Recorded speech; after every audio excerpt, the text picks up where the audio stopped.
जो ले जाए। लेकिन हम ये नहीं कहते, हम श्रोता की बात बता रहे। तीसरे लेवल का ऐसा श्रोता आदमी भी बड़ा खतरनाक। एक आदमी हमें मिला, बोला गुरुजी आपकी कथा से हमें बहुत घाटा हुआ। हम कहा क्या घाटा हुआ? चप्पलें चली गई 3 जोड़ी। हम कहा भगवान से शिकायत कर देते। बोले अच्छा वो रहा होगा दिल्ली का। बोला गुरुजी हम गए भगवान से शिकायत करने कि तुम हमारी चप्पल नहीं रखा सकते, हमारी क्या खाक रक्षा करोगे? आदमी भी तार्किक होता है। मंदिर गया लेकिन वो कहता कि हम वापस आ गए। हमने कहा वापस क्यों आ गए? बोले जब हमने उनके चरण देखे वो खुद नंगे थे।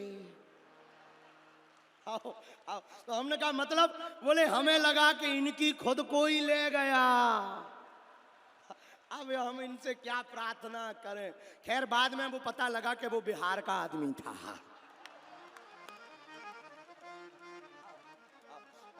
ये तीसरे नंबर का श्रोता है। लेकिन चौथे नंबर का श्रोता बहुत अच्छा होता। उसे कहीं भी कोई मतलब नहीं, उसे कथा से ही मतलब, चाहे जहां बैठे। और मेरे पागलो, श्रोता वो नहीं है जो ताली पीटने मोबाइल फोटो खिंचवाने आता। कथा में बैठना महत्वपूर्ण नहीं है, तुम्हारे दिल में कथा का बैठ जाना बहुत महत्वपूर्ण है।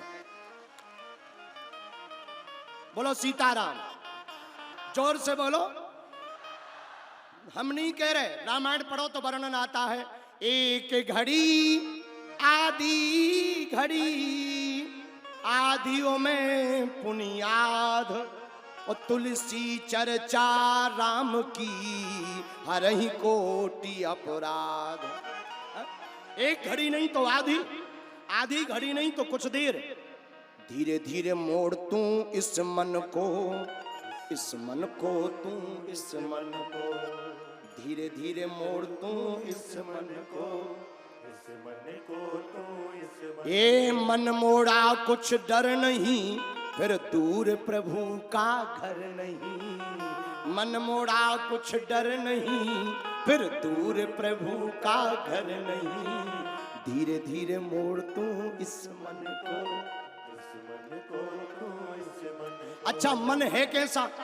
मन कपटी, मन पापी, मन तेरा चोर, कहते आए ऋषि मुनि सब लोग। ओ मन कपटी, मन पापी, मन तेरा चोर, कहते आए ऋषि मुनि। मन कैसा है? नादान है, बेईमान है, नादान है, बेईमान है। हाँ गफलत ऐसी कर नहीं, फिर दूर प्रभु का घर नहीं।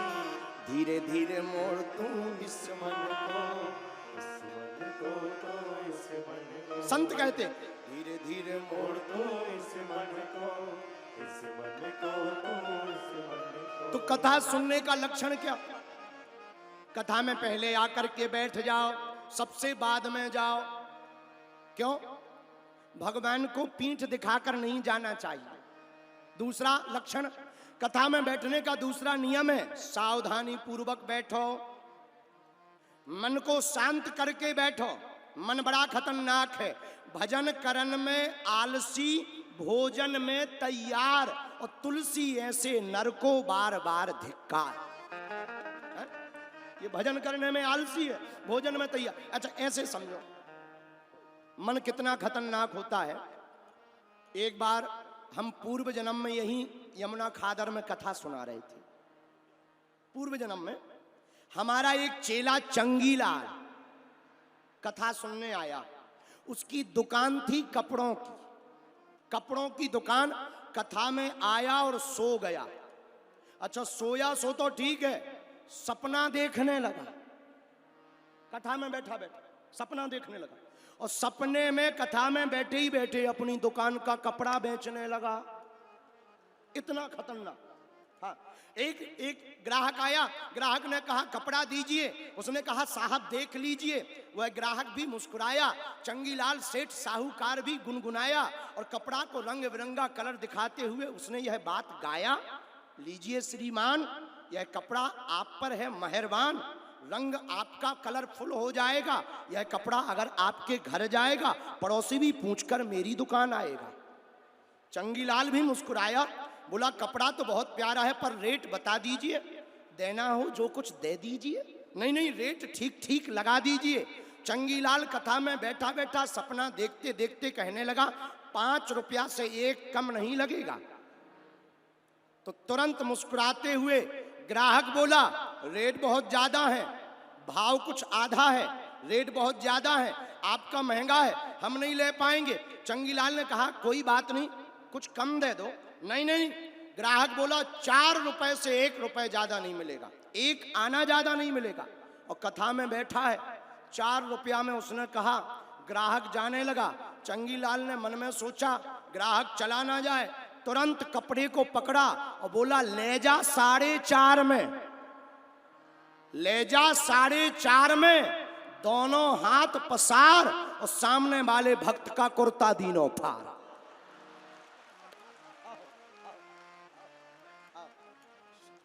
सामने वाले का कुर्ता फाड़ दिया।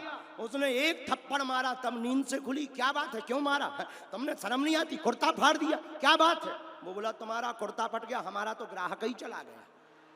बताइए, ऐसे भी कुछ लोग कथा सुनते हैं। इसे कथा सुनना नहीं, मजबूरी कहते। कथा का मतलब क्या? बैठ करके सावधान होकर के भगवान की कथा को सुनना चाहिए।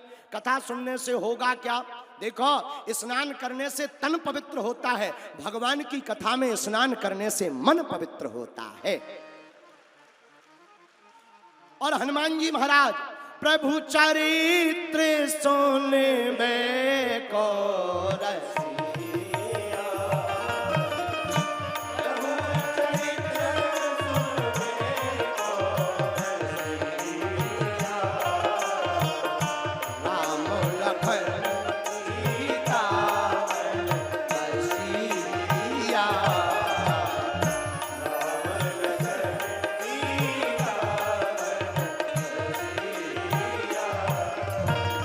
श्री राम जय राम, श्री राम जय राम, जय जय राम, श्री राम जय राम, जय राम।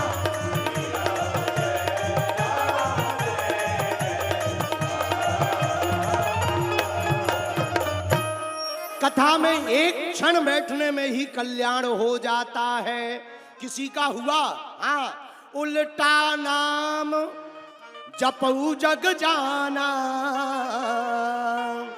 वाल्मीक भय ब्रह्म समाना। श्री वाल्मीकि जी महाराज एक क्षण का सत्संग करते हैं और उन्हें ब्रह्म का ज्ञान हो जाता है। ब्रह्म का ज्ञान पाने वाले वाल्मीकि जी एक क्षण सत्संग से परमात्मा को पा जाते हैं। मेरे पागलों, जब एक क्षण के सत्संग से वो परमात्मा को पा सकते तो क्या हम लोग 3 दिन की कथा सुनकर भगवान के नहीं हो सकते? पर कारण, एक पत्रकार हमको मिले, उन्होंने कहा गुरुजी पहली कथाएं होती थी तो पुष्पक विमान आता था, आजकल इतनी कथाएं हो रही बैलगाड़ी तक नहीं आ रही, क्या कथा बदल गई? हमका कथा नहीं बदली तो क्या कहने वाले बदल गए? हमका उनके विचार बदल गए। बोले कैसे? हमने कहा भैया, परीक्षित जी जैसा ना तो कोई श्रोता बचा है और सुखदेव जी जैसा ना कोई वक्ता बचा है। परीक्षित जी जैसा श्रोता मिल जाए, सुखदेव जी जैसा कोई वक्ता मिल जाए तो आज भी भगवान प्रकट होने को तैयार हैं। बोलो सीताराम। अब आजकल श्रोता भी कह रहे कथा में श्लोक हो ना हो, हमारा टीवी पे फोटो आ जाना चाहिए। हाँ, हमने कई श्रोता ऐसे देखे कि वो पहले तो ऐसे बैठे रहते जैसे घर से पिट के आए हो, एकदम मुंह बनाए, और जैसे ही उनकी तरफ कैमरा जाए ऐसे जैसे साक्षात मीराबाई हो। इतनी भक्ति प्रकट होती, उमड़ने लगते। अरे भाई, भक्ति प्रदर्शन का विषय नहीं है, भक्ति भगवान के दर्शन का विषय है। माया को सब कोई भजे पर माधव भजे न कोई, और जो कदापि माधव भजे तो माया चेरी हो। है? माया को सब भजते पर माधव को कोई नहीं भजता। कारण माया का मतलब मां माने नहीं, या माने जो दिखाई पड़ रहा पर है नहीं उसको कहते माया, और जो है वो दिखाई पड़ नहीं रहा उसी का नाम है माधव। पर वो मिलेंगे कैसे? वही बात है, संतों के पास चले जाएंगे तो मिल जाएगा। सबरी माता को मिल गए। आहा, सबरी माता के पूर्व जन्म की कथा हमें याद है। एक राजा की रानी प्रयागराज में गई। प्रयागराज में महाकुंभ लगा था। आहा, महाकुंभ में सब महात्मा गए, राजा भी गया। तो राजा की पत्नी बड़ी धर्मात्मा थी।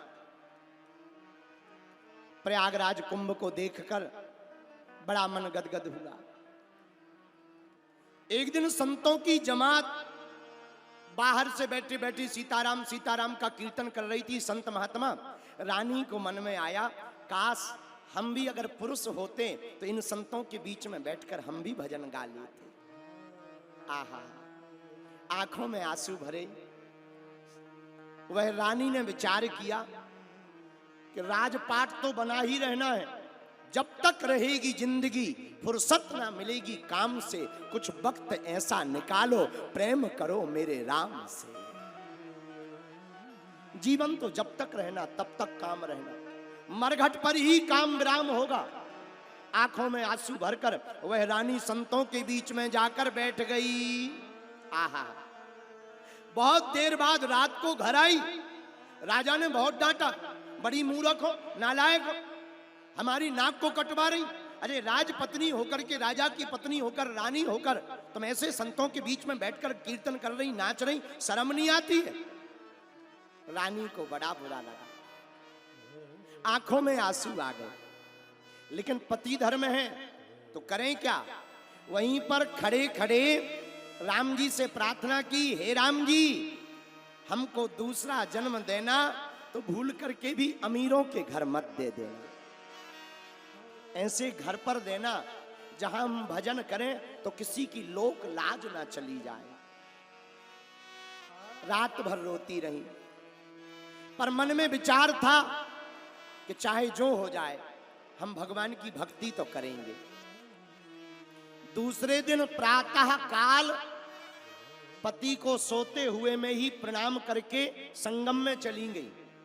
और रानी ने संगम के मध्य में खड़े होकर जल लिया और राम जी से कहा, हे रघुनाथ, बार बार हर जन्म में आपकी भक्ति मिले, आपका प्रेम मिले, यह मन में ध्यान करके संगम में अपने प्राणों की आहुति दे डाली। मर गई। और राम भक्ति के साथ, याद रखना मेरे पागलों और भारत के लोगों और बागेश्वर धाम की व्यासपीठ पर सुनने वाले प्रियजनों, अंते यामति सागति, अंत में आप जिसका चिंतन करते करते मरोगे ना, आपका दूसरा जन्म भी वैसा ही होगा। इसलिए बार बार महात्मा कहते, भैया माला जप करो, राम राम कहो, क्योंकि जिंदगी का कोई ठिकाना, कब शरीर चला जाए कोई ठिकाना नहीं है। सबरी भाव को लेकर के रानी ने जैसे ही प्राण त्यागे, वही रानी दूसरे जन्म में सबरी माता बनी, सबरी बनकर प्रकट हुई। और जब सबरी बनकर प्रकट हुई, आहा, बड़ी हुई। एक दिन सबरी की मां ने बालों को सुलझाना शुरू किया। क्या बात है मां, हमारे बाल क्यों सुलझाए जा रहे? बेटी, आज तुम्हारी शादी है। मां, इतने जानवर क्यों लाए जा रहे?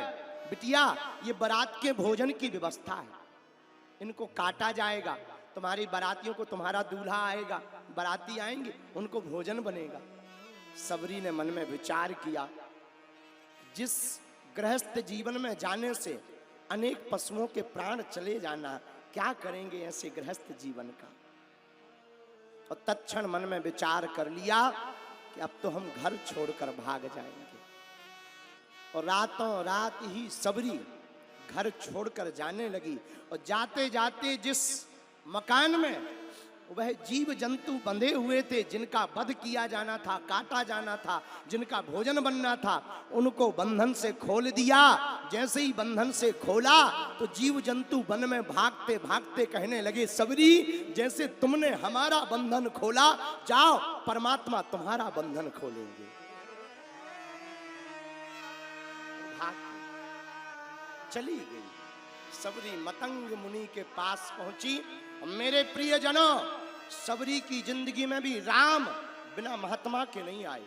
राम है परमात्मा, और परमात्मा बिना महात्मा के प्राप्त नहीं होता। याद रखना, गणित का हल सवाल करना है तो सूत्र लगाने पड़ेंगे, उसी प्रकार परमात्मा को पाना है तो महात्मा की सिफारिश लगानी पड़ेगी। राम कब आए? जब मतंग मुनि का, महात्मा का आशीर्वाद लगा। जाओ सबरी, चिंता मत करो, तुम्हें कहीं जाने की आवश्यकता नहीं, तुम्हारे घर राम आएंगे। और गुरु के वचन, मेरे प्रियजनों, मेरे पागलों, याद रखना, सच्चा और अच्छा गुरु किसी भी रंक को राजा बना सकता है। तो आप हमसे पूछोगे, महाराज जी ऐसा कोई गुरु बताओ जिससे हम ये प्राप्त कर सकें भगवान की भक्ति और कृपा। हमारी नजर में एक ही गुरु श्रेष्ठ है। पूछो कौन? जय जय जय हनुमान गोसाई, जय जय जय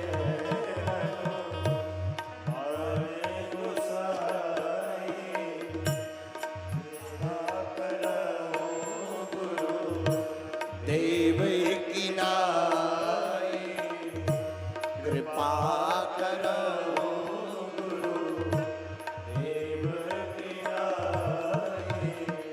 श्री राम जय राम, जय जय राम। बोलो श्री राम जय राम, जय जय राम,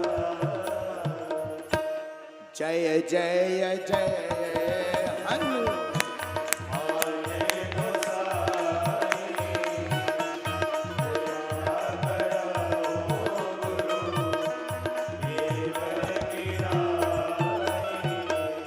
ऐसा काम गुरु का तो सिर्फ हनुमान जी महाराज कर सकते हैं। क्यों? हनुमान जी महाराज सर्व समर्थ हैं, कलयुग के राजा हैं। इसलिए मेरे प्रियजनों, सब एक बात का निचोड़ तुम समझ लो पूरी कथा का। हनुमान जी की पकड़ो शरण, गुरुदेव को पकड़ो आचरण, और अगर तुम हनुमान जी की शरण पकड़ जाओगे तो तुम्हें राम के पास जाने की आवश्यकता नहीं है, राम चलकर तुम्हारे पास आएंगे। सबरी माता राम के पास गई है क्या? बोलो, राम जी के पास सबरी गई कि राम जी आए? बोलो बोलो बोलो। अच्छा, सुग्रीव जी के पास, सुग्रीव राम जी के पास गए कि राम जी सुग्रीव के पास गए? राम जी गए कि नहीं गए? इसका अर्थ क्या है? मेरे प्रियजनों, जो गुरु के चरण पकड़ लेगा, उस जो हनुमान जी के चरण पकड़ लेगा, उसे भगवान के पास जाने की आवश्यकता नहीं है, भगवान चलकर तुम्हारे पास आ जाएंगे। ये गुरु के चरणों का आशीर्वाद। अच्छा, ऐसे समझो, समझने में जरा कठिन होगी, सरलता से। रामायण का एक प्रसंग है गीधराज जटायु का। किस किसने सुना? हाथ उठाओ। ठीक है, हाथ नीचे कर लो, काम आएंगे। सुनो। आहा, गीध देह तज धर हरि रूपा, भूषण बहुपट पीत अनूपा। आहा हा, श्री गीधराज जटायु जी वैदेही श्री जानकी जी का हरण रावण को करते देख करके ललकार पड़े, ए रावण खबरदार, ये जनक नंदिनी है, हम भारत के वीर हैं। ध्यान रखना पागलो, भारत कोई साधारण भूमि नहीं है, यहाँ के तो पक्षी भी वीर हुआ करते थे।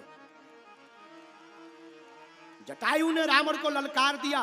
विदेशी राजा को ललकारने का काम जब पक्षी कर सकते हैं तो हम लोग भारत वाले पाकिस्तान को तो ललकार ही सकते हैं। आओ, आओ, आओ, जब पक्षी जो है लंका के रावण को ललकार सकता, तो हम लोग तो इंसान हैं, इतना तो कर ही सकते हैं कि भाई औकात में रहो, बाप बाप होता है। आओ, आओ, आओ, बोलो सीताराम, जोर से बोलो। जब जनक दुलारी श्री जानकी जी का हरण करके रावण ले जाने लगा, जटायु जी ने ललकार दिया, खबरदार, सावधान, हम जटायु हैं। रावण का दिमाग खराब, रावण के ऊपर हमला कर दिया, रावण बिजबिजा गया, परेशान हो गया। लेकिन रावण भी बड़ा बुद्धिमान, उसने जटायु जी के दोनों पंखों को काट दिया। जटायु जी जमीन में गिर गए, जमीन में गिरे, घाव बन गया, मिट्टी लग गई, दर्द होने लगा। राम राम राम राम। जटायु जी दोनों पैर ऐसे फड़फड़ाते हुए आंखों में आंसू भरकर रोने लगे। कान भरने वाले गए। ये कान भरने वाले बड़े खतरनाक होते हैं, तुम्हारे आसपास भी हो सकते हैं, इसलिए सावधान। ये कान भरने वाले होते हैं खेत के बिजू के। खेत का बिजू का जानते हो? किसान अपने खेत में एक पुतला बना देता है, ना खाता है ना खाने देता है। हाँ, ये कान भरने वाले भी ऐसे ही होते हैं। कान भरने वाले जटायु जी के पास गए हैं, बड़े राम राम राम राम राम राम करते थे, अब पंख कट गए, अब क्या करोगे? और पहले तो पंख थे तो तुम अयोध्या जाकर दर्शन ही कर लेते। क्या कर लिया तुम्हारे राम जी ने, क्या कर लिया तुम्हारे हनुमान जी ने? कोई नहीं आया बचाने। पर पता है जटायु जी ने क्या जवाब दिया? जटायु जी दोनों हाथ जोड़कर बोले, भैया धन्य हुआ जो हमारे पंख कट गए। किसी ने कहा, पागल हो क्या, मती मारी गई क्या? अरे तुम्हारे पंख कट गए, दर्द हो रहा, घाव बन गया, अब तुम उड़ नहीं सकते, यहीं मर जाओगे पड़े पड़े, और तुम कहते कि भगवान का धन्यवाद हमारे पंख कट गए। जटायु पता है क्या बोला? कान खोलकर सुनना मेरे प्रिय जनों। जटायु आंखों में आंसू भरकर बोला, भैया ठीक हुआ जो पंख कट गए। बोला क्यों? बोले पंख होते तो मुझे अयोध्या जाना पड़ता, अब पंख नहीं है तो राम को मेरे पास आना पड़ेगा। पंख नहीं है उनकी जिम्मेवारी, मेरी जिम्मेवारी नहीं है, अब राम की जिम्मेवारी है। मेरे पागलों, जो राम के सहारे हो जाता फिर उसको उठाने का काम परमात्मा का हो जाता। हम तो सेवक हैं, शिष्य का काम गिरना है, भगवान का और गुरुदेव का काम उठाना, वो उठाने का काम। और लोग कहते कि कैकेयी के कारण राम बन गए, हम कहते कि सबरी और जटायु के कारण राम बन गए, वरना इनका भरोसा टूट जाता भगवान से, इनकी श्रद्धा टूट जाती। पर कोई राम को राम नहीं कहता। और भारत के लोगों याद रखना, राम बन गए तो राम बन गए, न राम बन जाते न प्रभु श्री राम बन पाते। और मेरे पागलों, अब तो भारत का सौभाग्य जागा है कि अयोध्या में भी राम मंदिर बन गया। अब तो भारत जाग गया। और चिंता मत करो, मथुरा यहां से दूर नहीं है, वो भी बनने ही वाला है। और मेरे पागलों, जैसे राम के लिए हमने जिया, रामचरितमानस देखो, कथा का मतलब ये नहीं है कि तुमने ताली बजाई और चले गए, कथा तो बहाना है, असलियत में तुम्हें हनुमान जी का बनाना। तुम भगवान के हो जाओ, प्रभु के हो जाओ, प्रभु के हो जाओगे, बुरा ना मानो। हम किसी के विरोधी नहीं हैं, लेकिन सनातन धर्म के कट्टर हैं। और हैं तो हैं। हमको तिवारी जी बता रहे थे, गुरुजी यहाँ का एरिया बड़ा खतरनाक है, यहाँ पर पिछली साल 2-3 साल पहले बहुत उपद्रव है। हमने कहा चिंता मत करो, अब पूरे क्षेत्र में राम ही राम है, दूसरा कुछ है ही नहीं, राम जी हैं कि नहीं? किसी नजर राम जी ही राम जी आ रहे हैं। रहने दो भाई, भूत प्रीत हैं, भूत प्रीत हैं, ये तो आते ही रहते, हमारी कथा में सब आते हैं, ज्यादा टेंशन नहीं।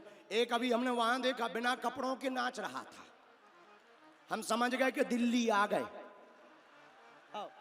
अभी कथा में हम जब कीर्तन गा रहे थे, वो बिना कपड़ों के नाच, कहां गया? ए खड़ा तो हो जाओ, ये देखो तो शर्ट के बटन ऐसे खोलें जैसे फिल्मों में ढिसुम ढिसुम करना हो। हैं? जय हो तुम्हारी, जय हो बाबा, बाबा जय हो भैया, जय हो। बैठ लो, आसन में मांग रहे कि सिंहासन? बैठ जाओ, बैठ जाओ, बैठ जाओ, बहुत अच्छा है। बोलो सीताराम, जोर से बोलो। इसीलिए संतों का संग जो करेगा हनुमान जी के चरण को जो पकड़ेगा वही राम जी की पहली भक्ति पा जाएगा। कौन? एहा प्रथम भगति संतन कर संगा, दूसर रति मम कथा प्रसंगा। एहा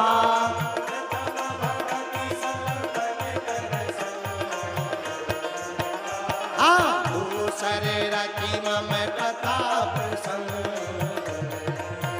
श्री राम जय राम जय जय राम। श्री राम जय राम। रामायण कहती पहली भक्ति है संतों का संग। किसका संग? बोलो बोलो बोलो बोलो। संतों का संग पहली भक्ति है। अच्छा, दूसरी भक्ति क्या? दूसर रति मम कथा प्रसंगा। श्री राम जय राम जय जय राम। दूसर रति मम कथा प्रसंगा। दूसरी भक्ति है भगवान की कथा में प्रेम हो जाना। किससे? भगवान से। कई लोग कथा में तो बैठते हैं लेकिन कथा उनमें नहीं बैठती। बहुत से लोग कथा में बैठते हैं, हम देखते हैं अपनी आंखों से। वो लोग कथा में तो बैठते हैं लेकिन उनके अंदर कथा नहीं बैठती। कथा में उन्हें याद वही चप्पलों की, जूतों की, पड़ोसी की, पड़ोसन की, लुगाई की। राम राम राम राम। हनुमान जी बचाएं। श्रोता भी 4 प्रकार के होते हैं। कितने प्रकार के? 4 प्रकार के कथा में श्रोता आते। एक आते हैं सोता, वो आएंगे कहीं कोना देखेंगे, टिक जाएंगे, कथा पूरी होगी, घर जाएंगे, घर वाले पूछेंगे क्या करते रहे? कथा सुनते रहे, बहुत बढ़िया लगी। सुनी नहीं ना? क्या बढ़िया लगी? ठटरी के बारे। इनको कहते हैं सोता। एक होते सरौता। अच्छा, ये सरौता क्या है? घर से बीड़ी नहीं लाएंगे तो तुरंत बगल वाले बीड़ी दियो, माचिस तो हम डाले हैं, बीड़ी दो। ये सरौता है। अच्छा, तीसरे लेवल के भक्त होते, ये बड़े खतरनाक होते। ये घर से कभी चप्पल पहन के नहीं आते। आओ, आओ, आओ, आओ, आओ। लेकिन कथा से कभी खाली नहीं जाते।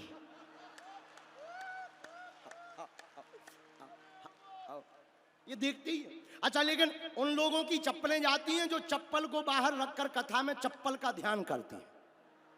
अच्छा, हमारी आज तक नहीं गई। हमारी इसलिए नहीं गई, एक तो अपन चप्पल पहनते नहीं, खड़ाऊ पहनते हैं। किसके बाप में दम हो लो, पहनो।